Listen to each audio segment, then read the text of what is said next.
Fuck. All right, real short video today. I'm almost positive.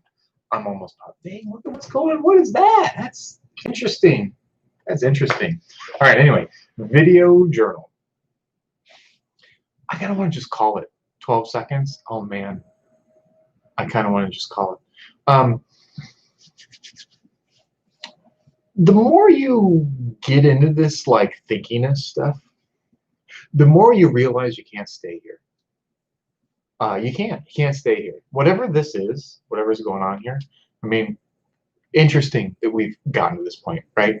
That whatever we've got going here is happening. But this is not where people just stay. This is not what the human is supposed to go through life in this manner. You go through phases of growth, and you break the boundaries. You get to a point, you gel, and then you break, and then that allows you to grow, and you gel again. There was something kind of conversation I was having with somebody. I don't know what it was. I shared somebody a video, and they wanted to talk about guns, and it was funny. I was like, all right, I'm going to disengage because I don't have anything to say about that. But I'm like, it's interesting that I haven't had somebody talk to me, like come up and want to talk about the politics of guns in a long time that wasn't a leftist. You know, like most of the people. And so I said the comment of you go far enough left and you get your guns back. That was my way of like saying, okay, you know, like I don't want to. It's not me. Either side, it's not me. Unfortunately, I played too much Kojima to, you know, want to try to ruin my my no-kill playthrough. Right? I want to get a high score on this. But what was I going to say?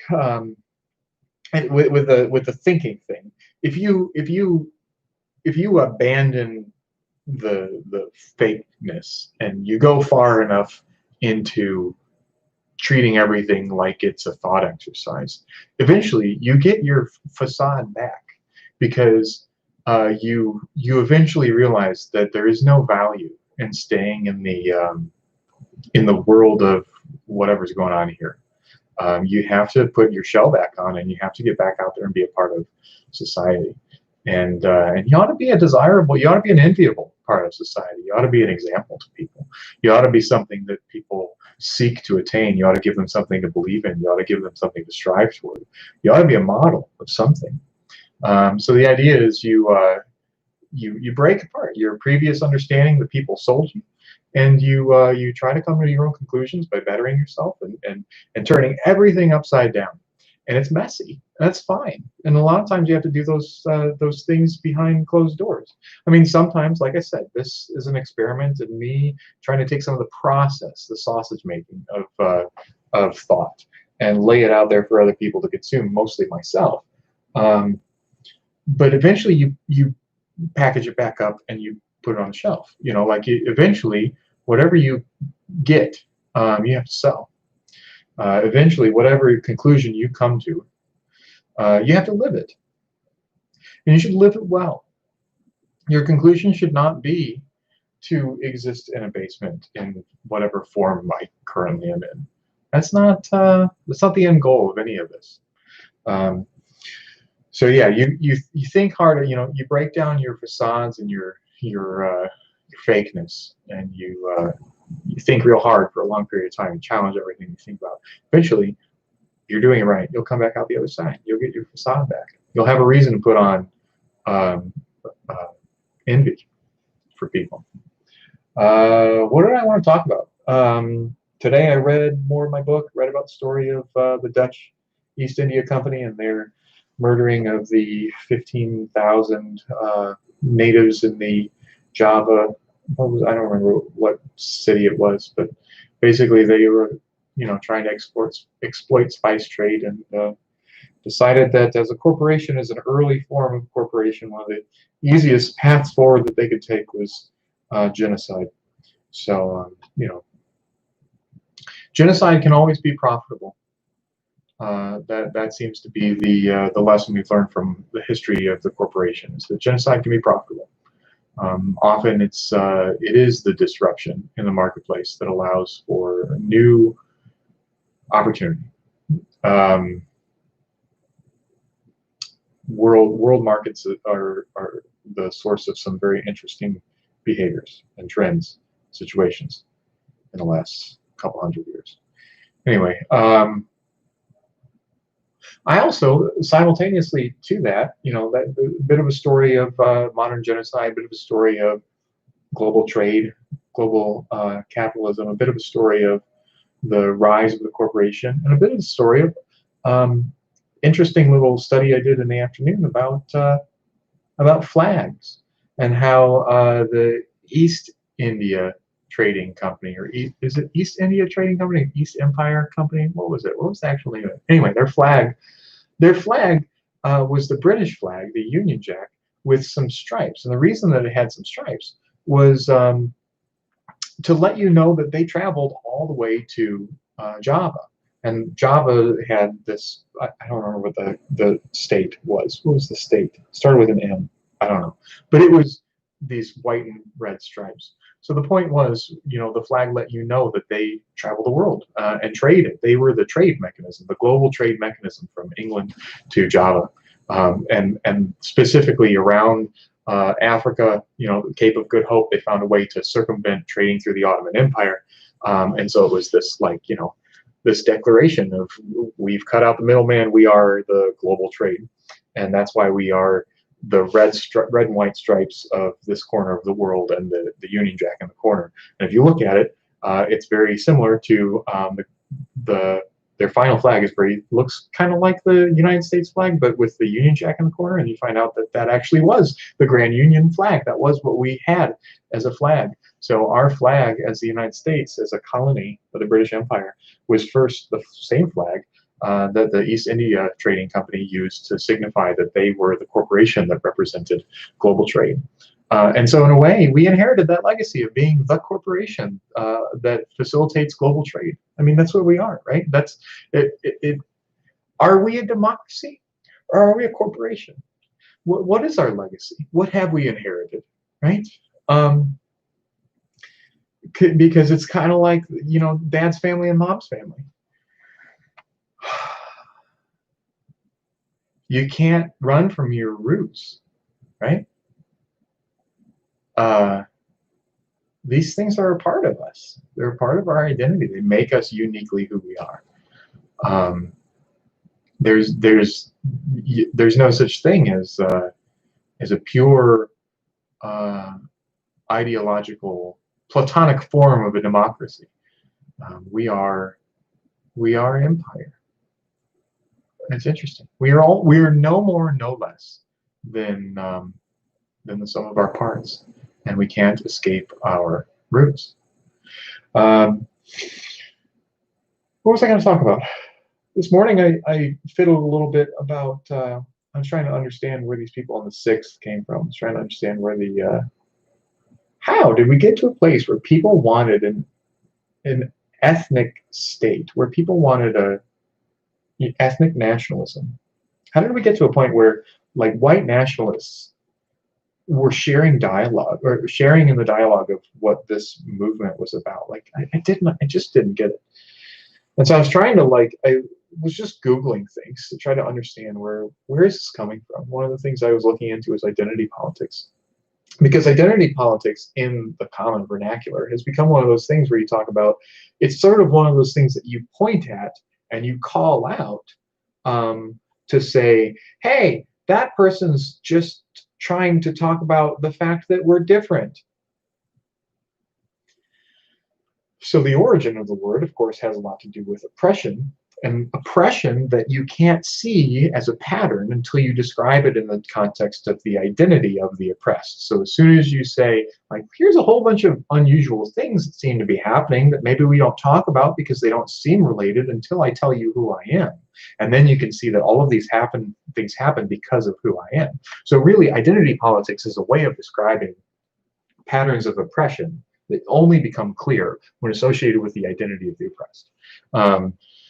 And like this is a terminology that came out of feminist and civil rights movements in like the 1960s, but it also came out of a very similar place of the more modern equivalent of intersectionality, or more modern updated term of intersectionality that describes more how these things, how the injustice and the ability to fall through the cracks deepens the more different ways that you experience these identities. And it was interesting because if you Wikipedia the origin of identity politics apparently came from a feminist sect. I don't remember the name, but it was Black lesbians. So really what they were describing was intersectionality before intersectionality was a term. But they were, using the term identity politics to talk about it. It was really interesting. It was weird to read about, wait a second, this is, patterns of oppression. This isn't what I think of when I hear somebody talk about identity politics. When I hear the knee-jerk soundbite identity politics, what I picture in my head is somebody saying, that person's just trying to get us to talk about this discussion in terms of we're different.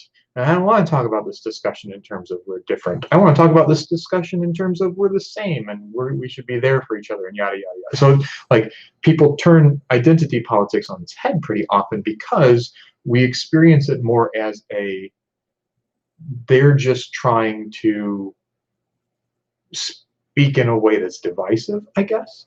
And the reason that works, and the reason that that perspective is able to thrive, is because I have been fed my own version of that throughout my life, not by like my family or anything like that, but I think mostly through my experience in church.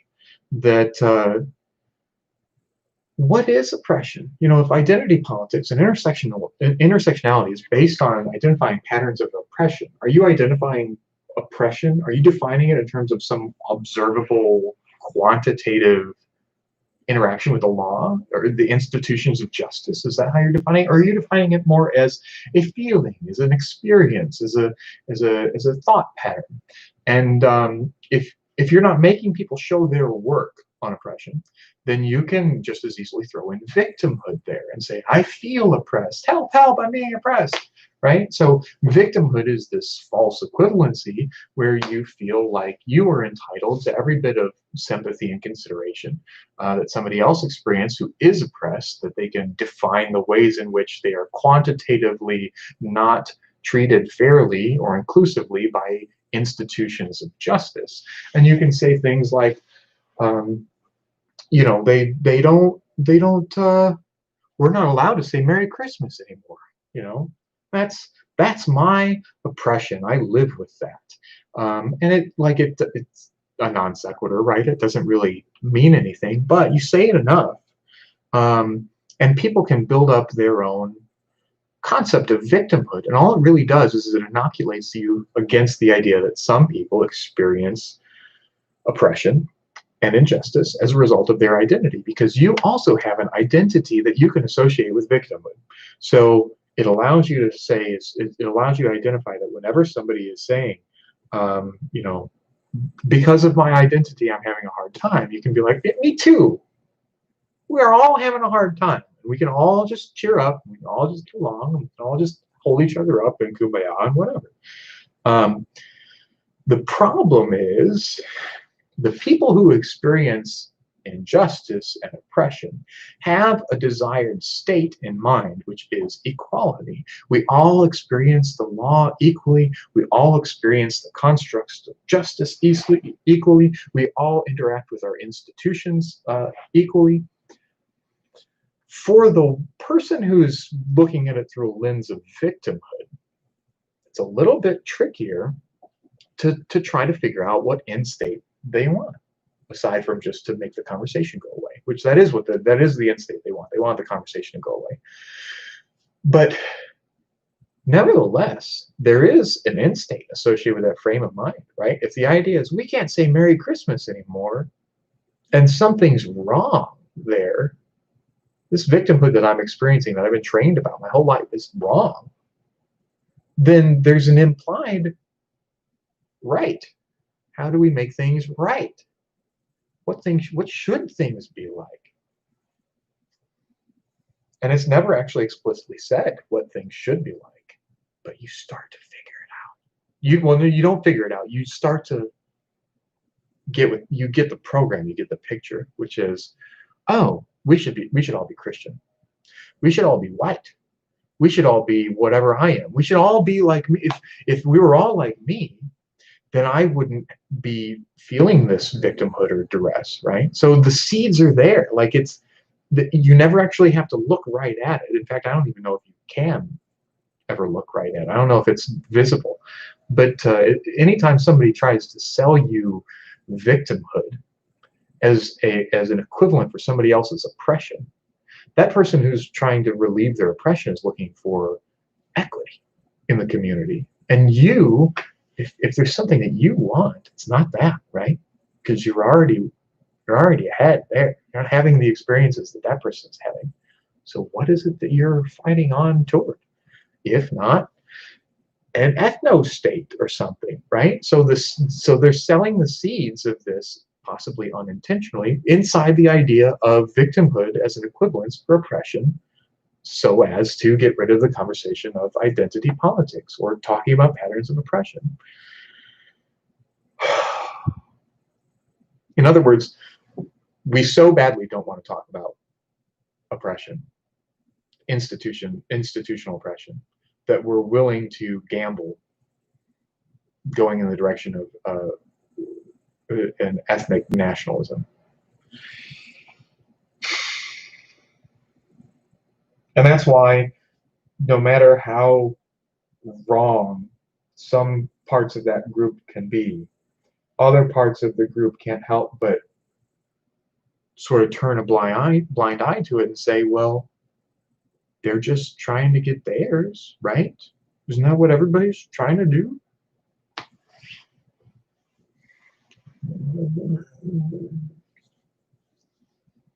I never said these were smart people, just that I thought some of them were good people. I don't know what that word means. It's a stupid word. All right. Let's see. Talk about two interesting things. I'm trying to pick baby names today. 17 minutes. I think I'm done. Oh, innovation. I want to talk about innovation. I was trying to talk about innovation the other day. What is it? What is innovation? Innovation is disruption. Innovation is creative destruction. Innovation is fundamentally changing the rules of the game. Innovation is something that entrepreneurs look for. Innovation is something that allows new ideas to dominate markets. It allows some small some small service that is not as well resourced as a dominant one to, through new means, supplant and take over the market share that was previously owned by somebody that they could never outright compete with. It allows for prosperity and yada yada yada. I feel like I already covered all of this. Innovation has context, and the context of innovation is necessarily everything.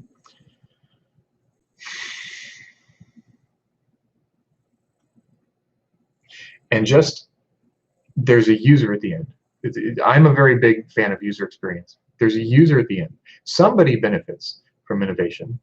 When you're delivering innovation, it's because you've identified fundamentally that you understand something about what your user needs or wants. You're understanding something fundamental about what it is that somebody is trying to get out of things, and you're specifically addressing that thing, not going through the process of recreating the machine that somebody else has put in place that serves a need.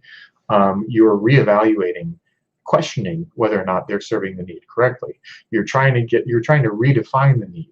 You're trying to understand the need in the context of other needs that somebody might have, or you're trying to take apart a complex need and just service one of them. You're trying to understand what is it that the person who's consuming that product or service is actually getting out of that product or service? And it's the understanding that it's an experience. It's the person who uses whatever you've produced has an experience with that thing. And so in software, it's a little bit more of you can say, like, I want them to have a good user experience. In other words, I want them to feel as if what they've done is good. It's a little bit harder to define in stuff that's more of a commodity, I guess, because the user experience of receiving a commodity is that you want to receive as much as you can of that thing for as cheap as possible. So I don't know. There's some definitions to work through there, and I don't want to do right now because I want to wrap this up quickly. But it requires you to look at not only the entire context of everything that's going on around you, the technology that's new that's available to you, the current status of where resources are coming from and going, what the competition is in the marketplace, what the legal restrictions are in international relationships, domestic relationships, and what people want, and what direction the market is going, what direction the culture is going, what direction products and services are going, like everything. It's literally necessarily everything, and you have to focus it on who are you trying to serve. So, dang, I really want to go into this, but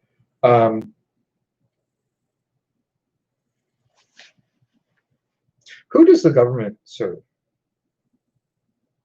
If the government wanted to be disruptive and innovative and really break the boundaries on the services that they're providing and win, who do they serve?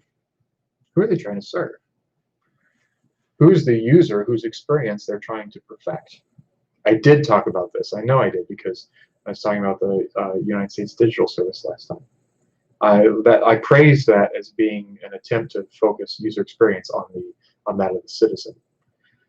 But I also would suggest that there are some elements of government revenue and government spending that indicate patterns of revenue and spending that take resources from the 340 some million Americans and redistribute them via contract into a short list of maybe 100, maybe more major government contractors. And this is not news, right? This is Eisenhower's speech on the military-industrial complex.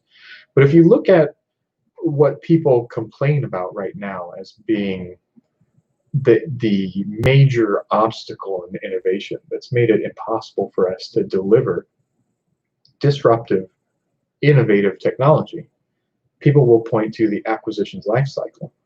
And you can Google that. It's like this big horse blanket of a notional process. I mean, you've seen a process map, right? You do this activity, and that leads to this decision. And if it's a yes, it goes to this activity. If it's a no, it goes to this activity.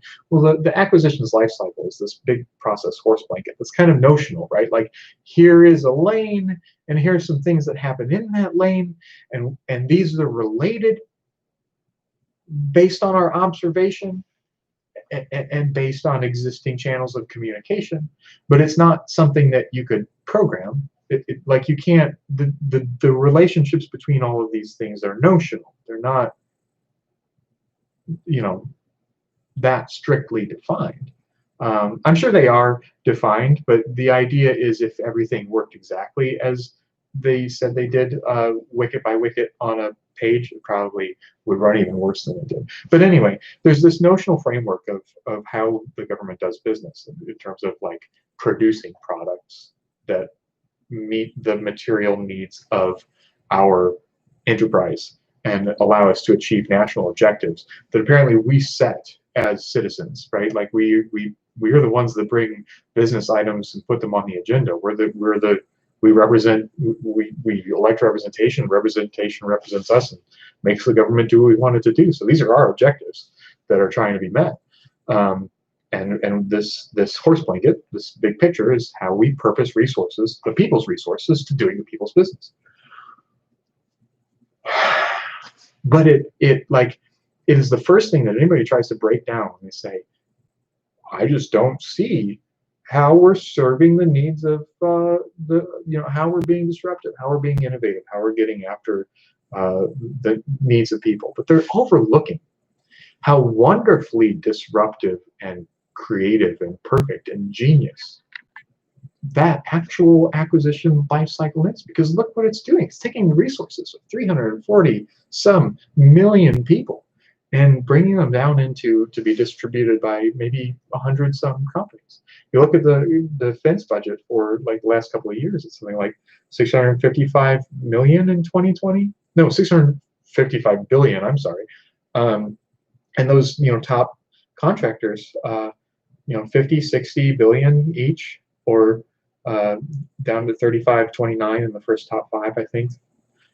So the top 5 are at least 30 billion each, 25 billion each. I'm not sure how long.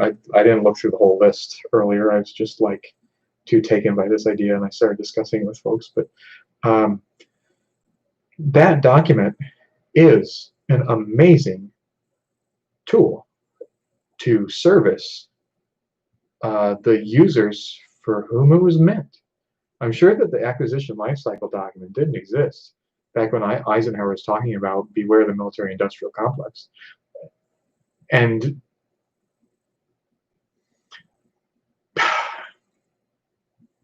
anyway, I'm going to stop there. If you really want to be disruptive in a dangerous way, you would suggest that perhaps innovation means looking to the citizen as the arbiter of the user experience, meeting the citizen's needs. As of right now, I think anybody who participates in any part of that document would say that they meet the needs, they serve the needs of the warfighter.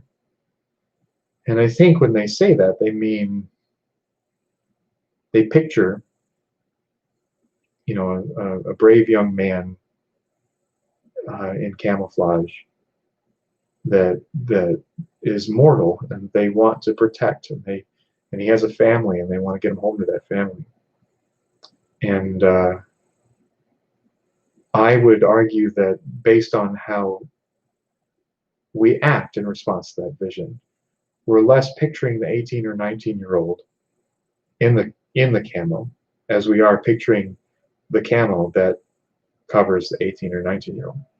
We're picturing the general silhouette or shape or outline of the camouflaged soldier whose face we can't quite make out, marching in some mission towards some objective. And we want them to fulfill that objective. We want to help them fulfill that objective. Because I'm sure if we talked about it as being the 18 or 19-year-old, maybe we'd think about things like, they probably want to go home. They probably want to spend more time with their family. They probably want an education. And those would be the things that we would serve them.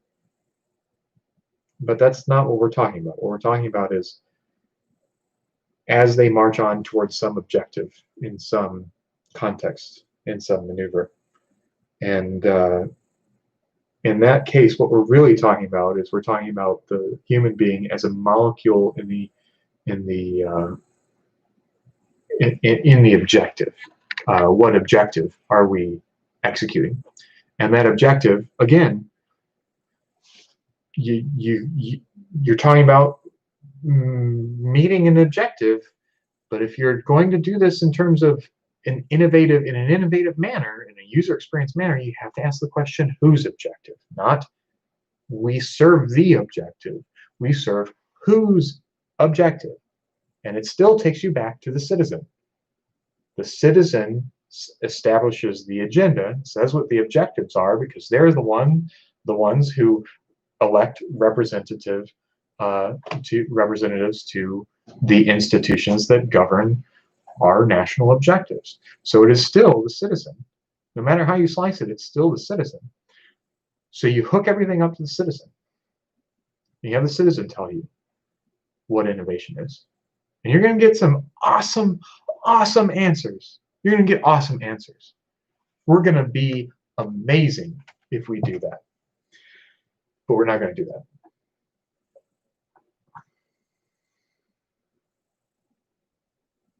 Because the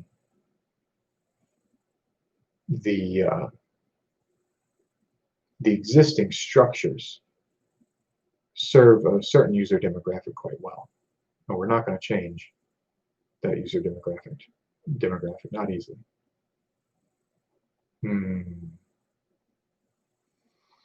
Well, that's enough about that thought. I wonder what Kojima's working on. I wonder what Bethesda's working on in Austin. I wonder what the messages are that'll dominate the landscape of the coming years in the mass media machine. Anyway, it's been good, everybody, and hopefully sometime soon. Hey, look at this. This is the second day in a row. I don't know if you've noticed, but I am wearing a long sleeve button-up shirt, and for 2 days in a row, I have been wearing real actual shoes, even though it's in the house. They're fairly clean. But I feel like a human being. These are dress slacks. I don't know if you can tell that. These are dress slacks. I'm getting there. You know, this is a step-by-step process. Coming out of a cave here. Don't expect this to last too long. Don't expect this to be a thing, you know, permanently. I have to make a decision. And it's a decision that I always struggle with every time my hair gets this long. Is this the time that I'm going to go mohawk?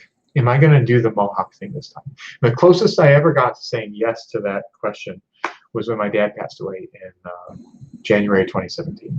Because things I didn't know about my dad that if I would have known when I was younger, I would have taken fuller advantage of. But in high school, he had a mohawk, which is really funny to think about. And I really feel like I missed my chance. Dad passed away on January, not 6th. Was it?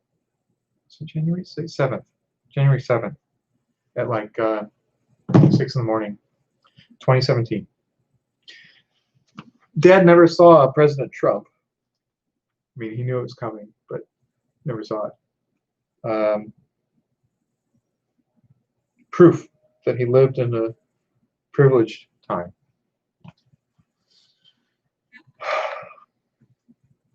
That was the closest I ever got to actually giving myself a mohawk. Senior program. Should have done it. Should have done it. Should have been working on it all this time. I'm sure it'd be immaculate by now. But one way or another, this is going to change to something that might actually be something that you can see in public instead of just a basement swamp creature. I'm working on it. Yeah, we'll see. It's been good, everybody. I hope you have a good evening, and try to organize some thoughts in here later. I should maybe start putting some metadata on these things so that when I'm trying to thumb through them later, I can find what I'm looking for more quickly. All right, I'll worry about that later. Good.